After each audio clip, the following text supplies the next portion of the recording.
পালিয়েও পার পেলেন না পুষ্পা।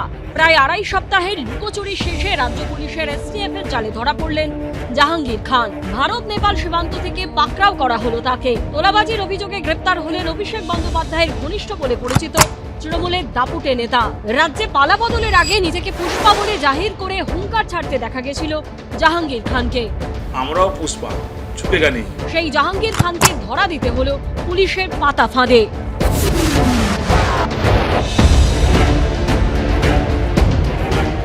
কেউ যদি পুষ্পা হয় আর কেউ যদি ক্রিমিনাল হয় আর কেউ যদি আমাদের রাজ্যের যুবরাজের আশীর্বাদে 15 বছর ধরে মানুষের উপর অত্যাচার করে, সে যদি মনে করে যে ইলেকশনে না লড়লেই সে বেঁচে যাবে, বাঁচবে না। পশ্চিমবঙ্গে যারা যারা মানুষকে অত্যাচার করেছে, দুর্নীতি করেছে, করাপশন করেছে, 15 বছর ধরে ফলতার মানুষকে কপালে বন্দুক ঠেকিয়ে ভোট দিতে দেয়নি, ভয় দেখিয়েছে, সবার শাস্তি হবে এবং তার বসেরও হবে। শুধু পুষ্পার নয়, পুষ্পার যে বস আছে তারও শাস্তি হবে। অপেক্ষা করুন। জাহাঙ্গীর খান গ্রেপ্তার হতেই ফলতায় তৃণমূলের পুষ্পার অফিসে এভাবেই আছড়ে পড়ল ক্ষোভ।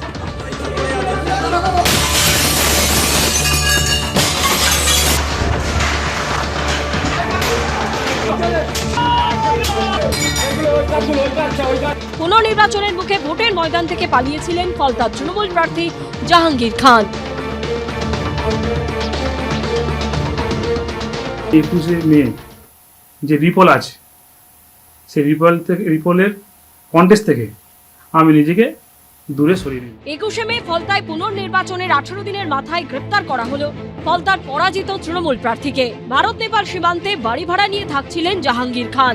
এসটিএফ সূত্রে খবর, জাহাঙ্গীর এদেশের পাট চুকিয়ে নেপালে পাকাপাকিভাবে থাকার পরিকল্পনা করেছিলেন। এমনকি নেপালে স্কুলে বাচ্চাকে ভর্তির পরিকল্পনাও নিয়েছিলেন ফলতার পরাজিত তৃণমূল প্রার্থী।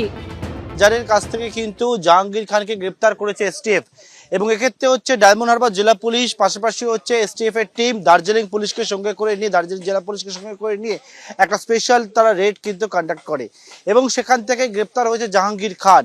যে জাহাঙ্গীর খানের বিরুদ্ধে ডায়মন্ড হারবার জেলা পুলিশে একাধিক অভিযোগ জমা পড়েছিল এবং সেই যে অভিযোগগুলো জমা পড়েছিল সেই অভিযোগগুলোর পরিপ্রেক্ষিতে জাহাঙ্গীর খানের খোঁজ তারা শুরু করেছিলেন, কিন্তু জাহাঙ্গীর খান পালিয়ে বেড়াচ্ছিলেন।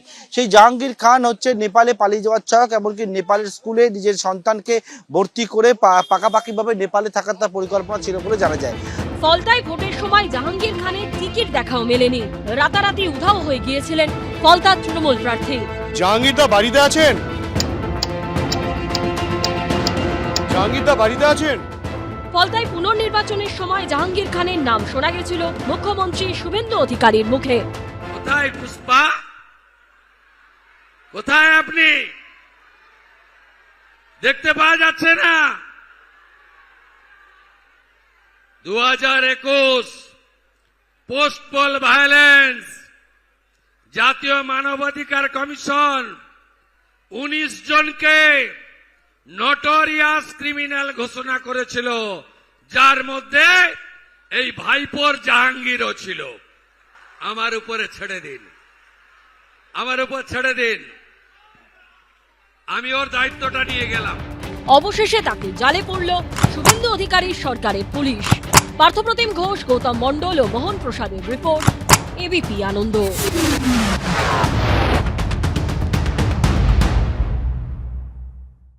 এবিপি আনন্দ, এগিয়ে থাকে, এগিয়ে রাখে।